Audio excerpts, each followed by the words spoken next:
Earth's first interstellar ship, the Horizon Asterisk, moved slowly through the darkness of unknown space.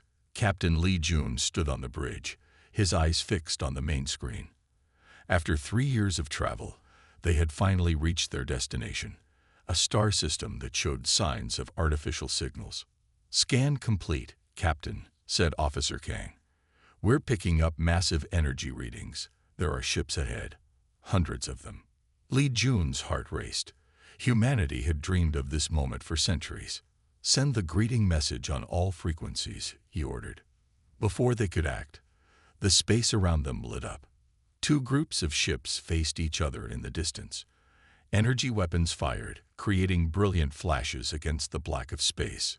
"We've found intelligent life," whispered Lee Jun, "and they're at war." The Horizon Asterisk moved closer, trying to remain undetected. But their presence didn't go unnoticed for long. A vessel 3 times their size approached rapidly, its hull covered in strange symbols. "They're scanning us," reported Officer Kang, her voice tense. "Our shields can't block it." A beam of light appeared on the bridge, forming into a tall, blue-skinned being with 4 arms. The crew froze in shock. "This is Admiral Exor of the Hegemony Alliance," the being said, its voice oddly musical. "Identify yourselves and state your purpose in this sector." Lee Jun stepped forward. "I am Captain Lee Jun of the Earth vessel Horizon Asterisk. We are explorers from the planet Earth, seeking peaceful contact with other intelligent life."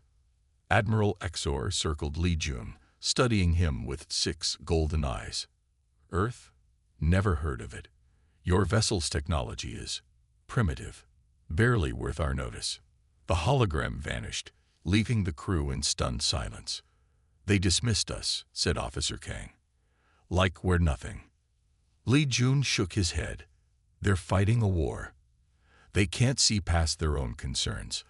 Over the next days, the Horizon Asterisk observed both sides of the conflict. The Hegemony Alliance, a coalition of 37 species, had been fighting the Scourge Collective for over 3 centuries. The Scourge were a hive-mind organism that consumed all in their path. Lieutenant Kim Hana, the ship's diplomatic officer, worked tirelessly to establish communication with both sides. Small and quiet, with keen intelligence, Hana had a gift for understanding alien thought patterns. "The Hegemony thinks we're too primitive to help," she told Lee Jun. "The Scourge see us as just another resource to consume, but neither understands what humans truly offer." "And what is that?" asked Lee Jun. Hana smiled. "Unpredictability. Creativity. Both sides have been fighting so long they've fallen into patterns. We think differently." After weeks of persistent messages, the Hegemony finally agreed to formal diplomatic talks. The meeting would take place on Starpoint, a neutral space station at the edge of the conflict zone. The human delegation was small, just Lee Jun, Lieutenant Hana, and 4 security officers led by Major Bok Sung. They docked their shuttle at Starpoint and were escorted to a vast meeting chamber filled with representatives from dozens of species. Admiral Exor greeted them coldly. "The humans wish to join our galactic community." "How quaint." "We wish to understand this conflict," replied Hana calmly. "Perhaps fresh eyes might see solutions where others cannot." A tall reptilian being hissed with laughter.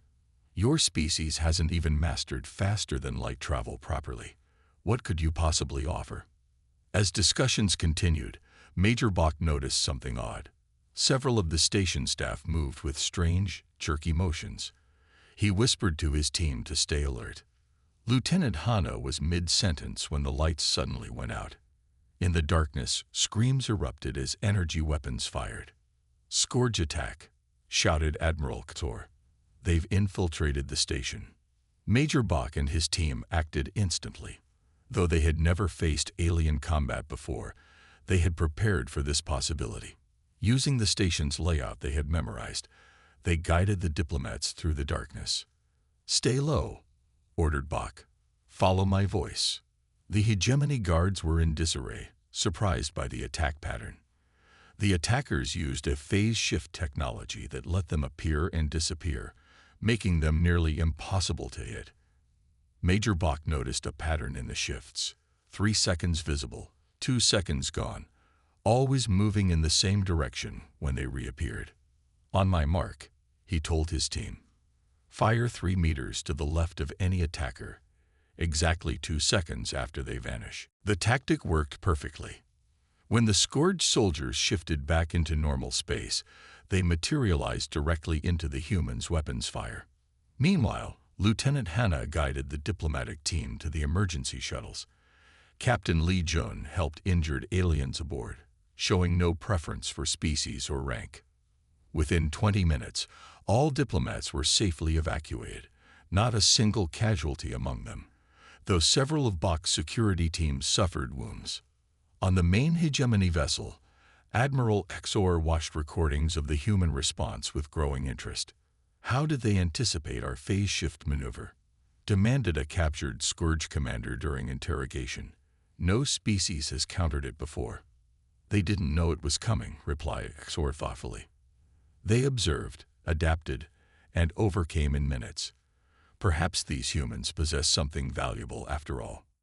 2 days later, Captain Lee Jun received a formal message from the Hegemony High Command. The humans were invited to join the War Council, not as observers, but as tactical advisors. They finally noticed us, said Officer Kang. Lee Jun looked out at the stars, where distant flashes showed the ongoing battle.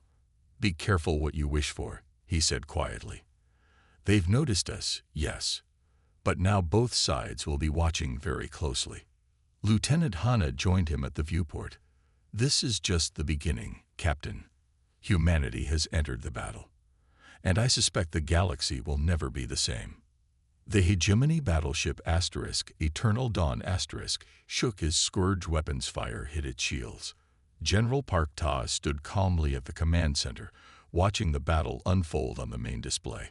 5 human officers worked alongside the alien crew, their presence still a novelty 3 months after Earth joined the war.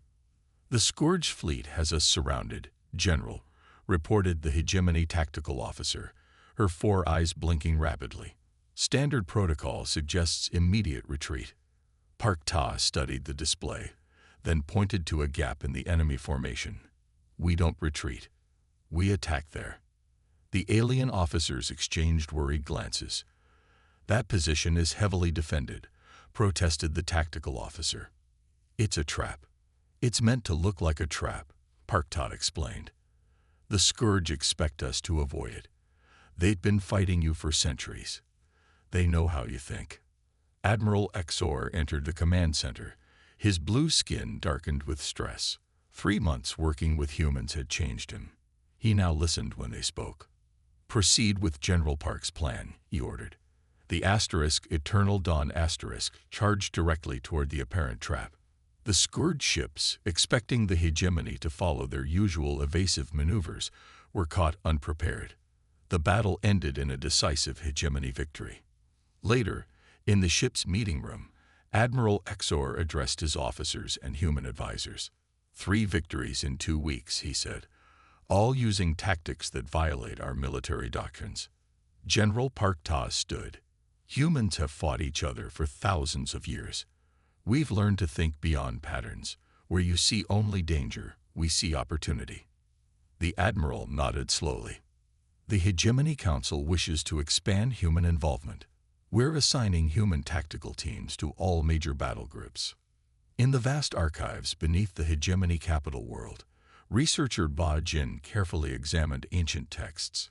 Small and patient, with eyes tired from weeks of study, she had been granted rare access to records usually forbidden to non-hegemony species. A hegemony scholar named Elzin worked with her, his thin, gray fingers turning delicate pages of strange material. These records date back 15,000 years, Elzin explained. Before the Scourge, before even the hegemony. Bai Jin pointed to a symbol that appeared repeatedly. What does this represent? Elzin hesitated. It's not something we discuss openly. It refers to what old texts call the Black Armada, a fleet of ships with power beyond imagination.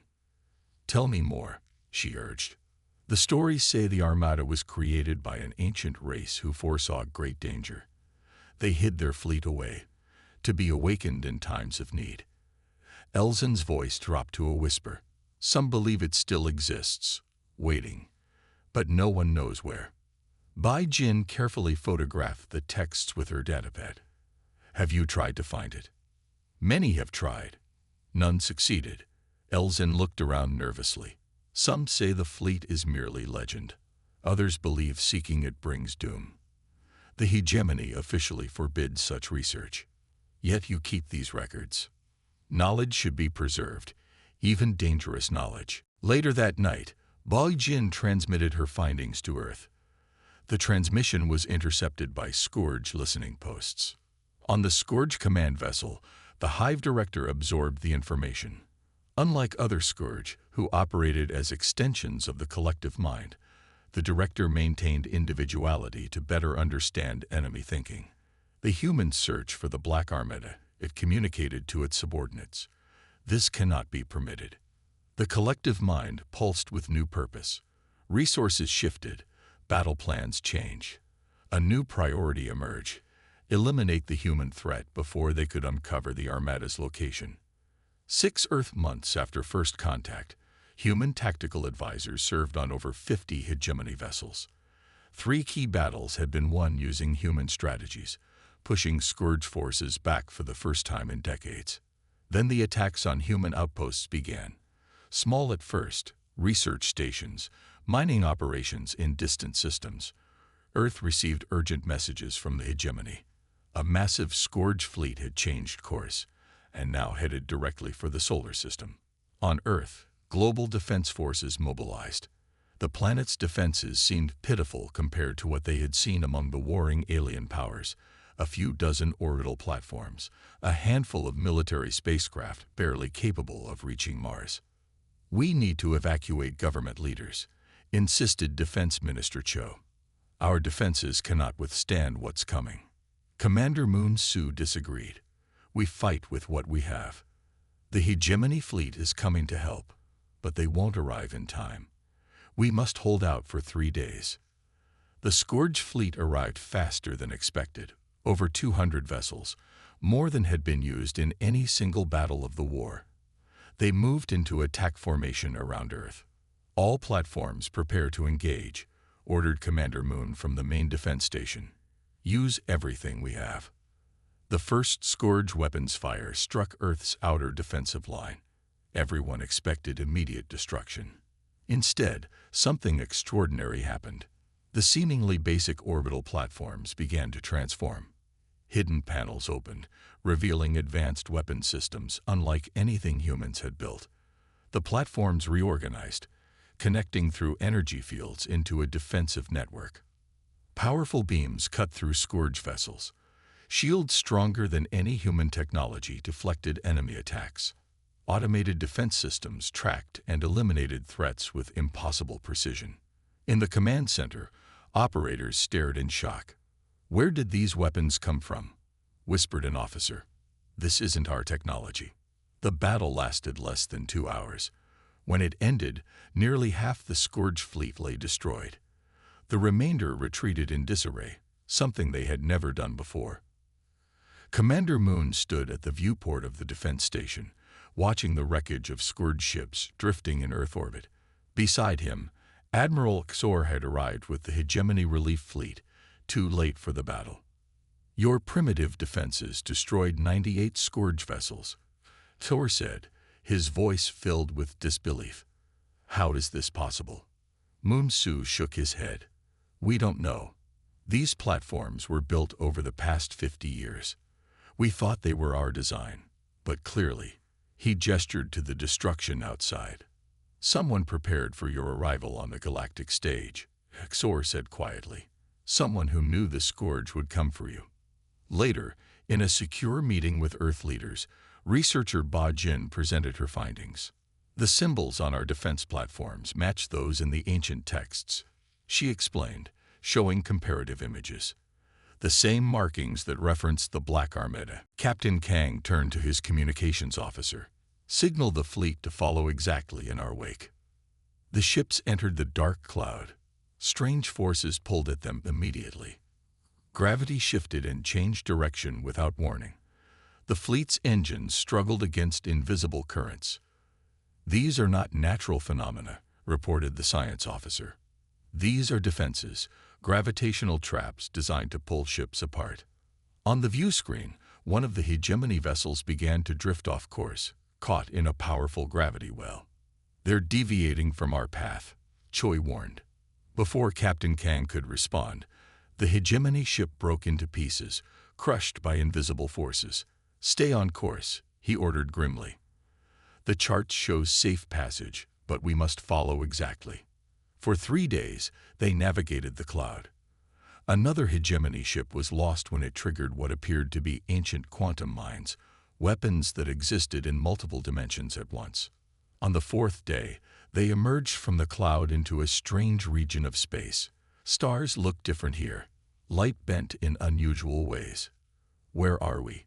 whispered an officer. Choi checked her instruments. "According to normal space-time coordinates, we're still in the cloud. But we've entered a pocket dimension, a hidden space within our universe." Ahead of them, something massive slowly came into view. At first, it looked like a space station, a metal ring larger than Earth's moon. But as they approached, they saw it was merely the entrance to something far bigger. Beyond the ring floated ships, thousands upon thousands of vessels of various sizes, all sharing the same sleek black design. They formed perfect, geometric patterns in space, completely motionless. "We've found it," whispered Captain Kangwoo. "The Black Armada." The remaining ships moved closer. The vessels of the Armada showed no signs of life or power. A sleeping fleet waiting in the darkness. "No energy readings," reported the science officer. "They appear dormant." As they approached the nearest ship, a massive dreadnought that dwarfed their own vessels, a beam of light shot out, scanning each ship in their fleet. Suddenly, a figure appeared on the bridge of the Pathfinder *. It looked human in basic shape, but its body was made of swirling light and geometric patterns. When it spoke, its voice resonated from everywhere at once. "Visitors have arrived," it said, "scanning life forms, analyzing neural patterns." The bridge crew stared in amazement. "Identity confirmed," continued the being. "For 18,000 cycles, I have waited for those with the compatible neural patterns. I am Guardian, overseer of the Armada." Captain Kang stepped forward. "I am Captain Kang Wu of Earth. We've come seeking the Black Armada." "Earth," repeated Guardian. "Yes, the seeded world has finally matured." "Seeded world?" asked Choi Ju. "The precursors foresaw the rise of the Scourge and created this fleet as countermeasure," explained Guardian.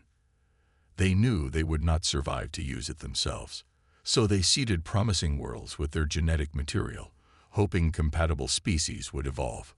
The implications hit everyone at once. Humans had been engineered." "You're saying the precursors created humans?" asked Captain Kang. "Not created. Guided. Your evolution was natural, but with subtle influence to develop specific neural patterns." Guardian turned to the hegemony officers. "Many species were seeded, few developed as needed." Choi Ju stepped forward. "The defense systems on Earth, they're your technology." "Yes, placed there generations ago, when your species reached sufficient technological development. Protection until you found your way here." "Can the Armada help us fight the Scourge?" asked Captain Kang. "That is its purpose," replied Guardian. "But the fleet must be awakened first. Only those with compatible neural patterns can activate the ships." Captain Kang ordered teams to board the nearest Armada vessel.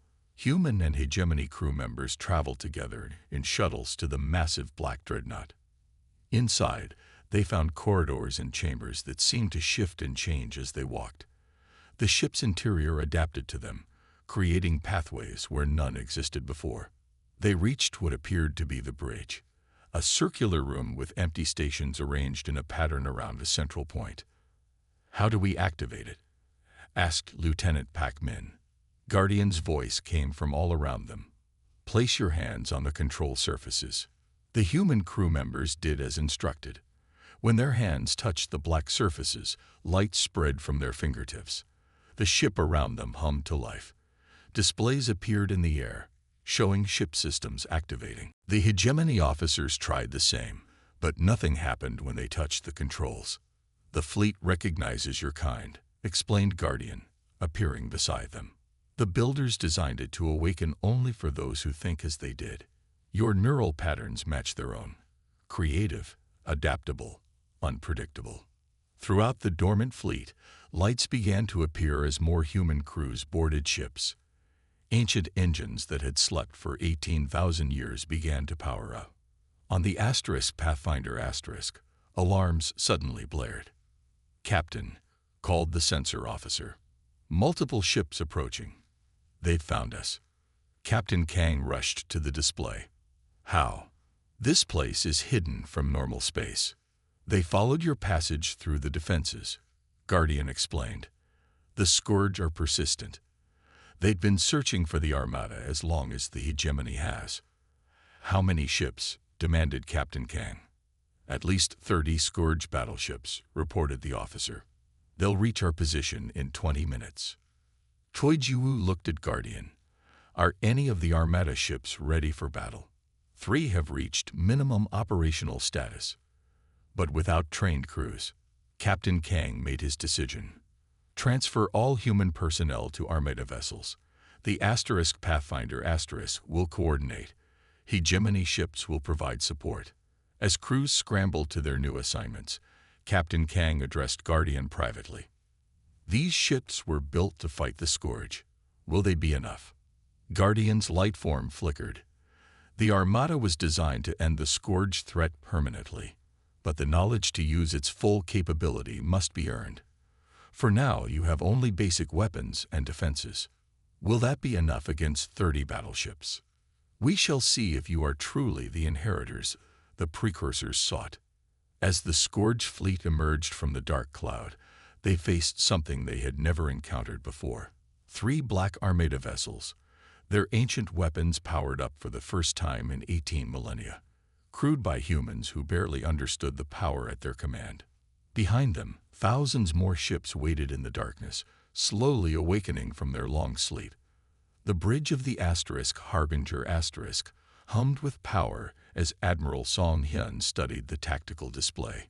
Once a simple human military officer, he now commanded the flagship of the Black Armada, a vessel so advanced it seemed magical rather than technological. "Status report," he ordered. "All 27 Armada vessels report ready," replied his second-in-command. "The hegemony fleet is in position. We await your command to begin the assault on the Scourge stronghold." 3 months had passed since the discovery of the Black Armada. In that time, humans had learned to control the ancient vessels, though many of their systems remained mysterious. Even with limited understanding, the ships had changed the war completely. Admiral Song nodded and opened a channel to the entire fleet. "This is Admiral Song. Today we strike at the heart of Scourge power in the Vela sector. Remember your training. Trust your ships. For humanity and all free peoples. Advance." The fleet moved forward as one, sleek black Armada vessels alongside the more conventional ships of the hegemony. They approached the massive Scourge space station that controlled this entire region of space. Scourge defense platforms opened fire immediately. Energy beams and plasma weapons streaked toward the attacking fleet. "Shields holding at maximum," reported the defense officer. "The Armada vessels are absorbing all incoming fire." Admiral Song watched as the ships under his command returned fire. The Armada weapons cut through Scourge defenses as if they weren't there. Where hegemony ships had once struggled for hours to break through similar protections, the Armada vessels did so in minutes. "Their main station is opening some kind of portal," warned the sensor officer. "Energy readings are off the charts." A massive opening appeared in space near the Scourge station. Through it came a terrible sight, a writhing mass of biomechanical ships, each one larger than anything they had faced before. "The Scourge home fleet," whispered someone on the bridge.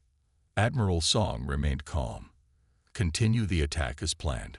All Armada vessels, engage phase shift drives. The black Armada ships disappeared from normal space, reappearing seconds later behind the Scourge reinforcements. Caught between two forces, the Scourge vessels fought desperately but were quickly overwhelmed. Within hours, the battle was over. The Scourge stronghold lay in ruins, its defenders destroyed or scattered. On the hegemony capital world, Fleet Commander Yu Nun stood before the High Council. Representatives from 37 species watched as she presented the latest victory reports. In 3 months, we have liberated 12 star systems from Scourge control, she explained. The Armada vessels have proven more powerful than we imagined possible. Chancellor Vrex, the elderly leader of the hegemony, nodded his large head. Yet the Scourge still fight. Our intelligence suggests they are gathering their forces for a final stand. They are, confirmed Yum Yun. At the Cascading Nebula, a murmur ran through the assembled council members. The nebula was a massive cloud of gases and newborn stars, a place of creation, not destruction. We face extinction if we lose, warned Chancellor Vrex, his voice grave. The Scourge will consume all life if we fail to stop them now. Yun Yun nodded but added, but what becomes of us if wielding such power changes who we are? The Armada gives humans, gives all of us, power beyond imagination. How do we ensure we don't become what we fight? The council chamber fell silent. It was a question with no easy answer. We proceed carefully, said Chancellor Vrex finally, and we trust in the wisdom of those the precursors selected. Light years away, aboard the Scourge command vessel, the Supreme Director communicated with its collective. Unlike other Scourge, who shared a hive mind, the Supreme retained individuality to better understand and counter enemy thinking. The humans control precursor technology. It communicated to its subordinates. Our standard tactics have failed. We must employ the stellar extractor. The collective mind pulsed with alarm. The stellar extractor was their most terrible weapon. Technology that drained stars of their energy, causing them to collapse and die. It provided enormous power but left dead systems in its wake. Begin the preparations, ordered the Supreme, and activate our agents within the hegemony fleet. Admiral Song's fleet gathered at the edge of the Cascading Nebula. Over 50 Armada vessels now flew alongside hundreds of hegemony ships. Never had such a force been assembled. The Admiral met with his captains aboard the Harbinger *. Among them was Captain Han Min, a former Earth defense officer now commanding the Armada vessel Lightbringer *. Our scouts report the Scourge have positioned their forces throughout the nebula, Admiral Song explained. They've established their command center near the largest star cluster. What about the rumors? Asked Captain Han. Something about a new weapon. Admiral Song nodded grimly. Hegemony intelligence confirms it.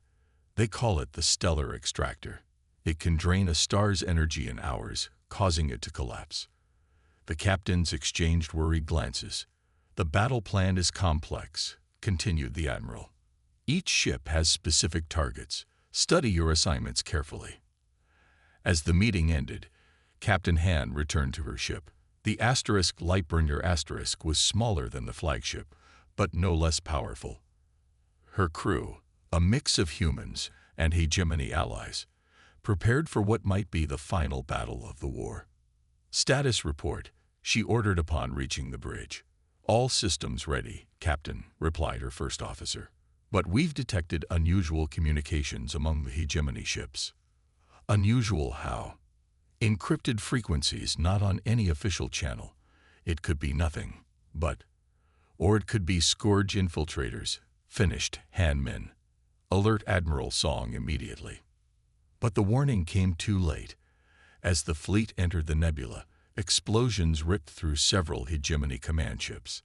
Their engines failed, weapons went offline, and communication systems shut down. Sabotage, reported Han's communications officer. The hegemony flagship is not responding. In the chaos that followed, the Scourge attacked. Their vessels streamed from hiding places throughout the nebula, targeting the disabled hegemony ships first. Captain Han opened a channel to all Armada vessels. "This is Captain Han Min of the Lightbringer. Admiral Song's ship is disabled. I am assuming tactical command of all Armada forces. Form defensive positions around the damaged hegemony vessels." At the center of the nebula, a terrible light began to grow. The largest star was changing color, its bright yellow dimming to angry red as the stellar extractor began its work. "If that star dies, the shockwave will destroy everything in this nebula," warned Han's science officer. "We have perhaps 2 hours before collapse is irreversible." Captain Han stood on her bridge, the weight of command heavy on her shoulders. With the hegemony forces in disarray, the battle's outcome rested entirely on the human-controlled Armada. "We didn't ask for this responsibility," she told her crew, her voice steady despite the fear she felt. "But we accept it. For Earth, for all thinking beings, engage." The Lightbringer surged forward, leading the Armada vessels toward the heart of the Scourge formation. Around them, the beautiful gases of the nebula lit up with weapons fire, a deadly light show that would determine the fate of countless worlds. The battle at the Cascading Nebula lasted 3 days. When it ended, the core of the Scourge fleet lay in ruins. The stellar extractor had been destroyed just moments before the central star would have collapsed. Though victorious, the Allied forces had paid a heavy price. 17 Armada vessels lost, over 30 hegemony ships destroyed. The Supreme Director of the Scourge died aboard its command vessel, its consciousness unable to transfer to a new host before the ship exploded. Without central leadership, the Scourge collective fragmented. Some groups surrendered. Others fled to the distant edges of the galaxy, their threat diminished but not eliminated. 6 months later, Earth had become the center of a changed galaxy. The massive ships of the Black Armada floated in orbit, their sleek black hulls reflecting sunlight as they turned. On the planet below, representatives from over 40 species gathered for a historic meeting. Ambassador Nahi entered the Grand Hall of the newly constructed Galactic Council building in Seoul. Though small in stature, her presence commanded attention. As Earth's chief diplomat, she had spent months negotiating the terms of the new alliance that would replace the old hegemony. Chancellor Vrex, one of the few hegemony leaders to survive the final battle, approached her. "The delegates are ready," he said. "It is time." Nahi nodded and moved to the central platform. The room fell silent. "Today we begin a new chapter in our shared history," she said, her voice calm and clear. "The war that consumed so many lives has ended. Now we must build something better." She activated a display showing DNA sequences from dozens of species. "The knowledge banks of the Armada have revealed what some had long suspected. We are not so different after all.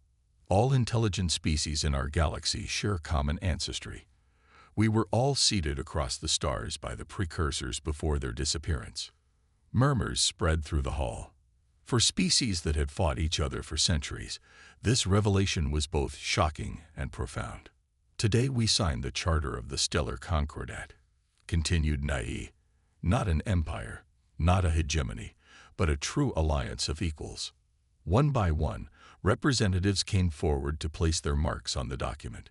Humans signed alongside former enemies and allies, becoming mediators between species that still struggled to trust each other. Later, at the celebration that followed, Chancellor Vrex spoke privately with Nahi. "Many still fear the power of the Armada," he admitted. "They wonder what prevents humans from using it to rule rather than serve." Nahi smiled. "That fear is natural.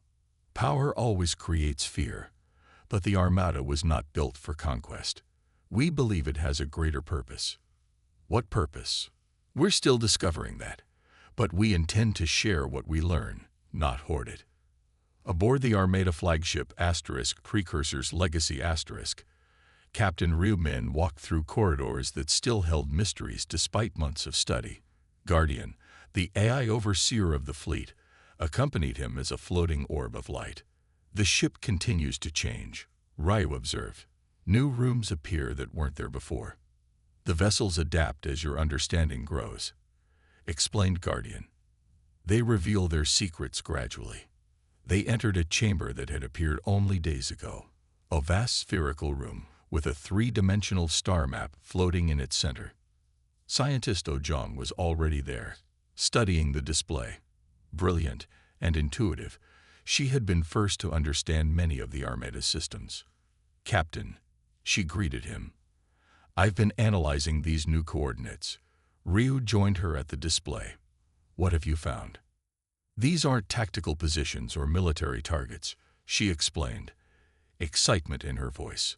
This is a path, a journey to a specific location.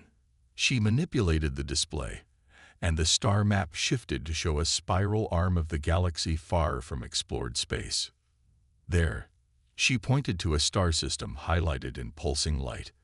That's the destination. What's there? Asked Ryu. Guardian's light form brightened. The precursor homeworld. Ojong nodded. Everything in the Armada's databanks points to this location. It's where the precursors originated before they spread throughout the galaxy. Ryu studied the map. Why show us this now? Why point us to their home? Perhaps because you're ready, suggested Guardian. Or perhaps because they left something there you need to find. Later, on the observation deck, Ryu and Ojong watched Earth turning below them. The blue planet looked peaceful from orbit, giving no hint of the massive changes its people had experienced. The Council has approved an expedition to these coordinates, said Ryu. A joint mission, humans, former hegemony species, even some reformed scourge. Ojong looked surprised. You're bringing former enemies. If we've learned anything, it's that division leads to destruction. Whatever awaits us at the precursor world, we should face it together. She nodded slowly. The Armada wasn't meant to end a war, she said, studying the star chart in her hand. It was meant to bring us all home. 3 weeks later, a small fleet prepared to depart Earth orbit. 5 Armada vessels would make the journey, carrying representatives from 12 species. The expedition would take months, perhaps years, traveling beyond known space. On Earth, people gathered to watch the departure. The ships of the Black Armada had become symbols of both power and hope, reminders of terrible destruction and unlimited potential. Chancellor Vrex stood with Ambassador Nahi as the ships lifted away from Earth. Do you think they'll find answers? He asked. I think they'll find new questions, she replied. But that's how progress happens. As the expedition disappeared into the depths of space, life in the newly formed stellar Concordat continued. The remaining Armada vessels maintained their vigil, protecting against threats both known and unknown. Humanity's position had changed dramatically in little more than a year. They had entered the galactic stage as newcomers, dismissed as primitive and unimportant. Now they stood at the center of a new order, inheritors of an ancient legacy they were still learning to understand.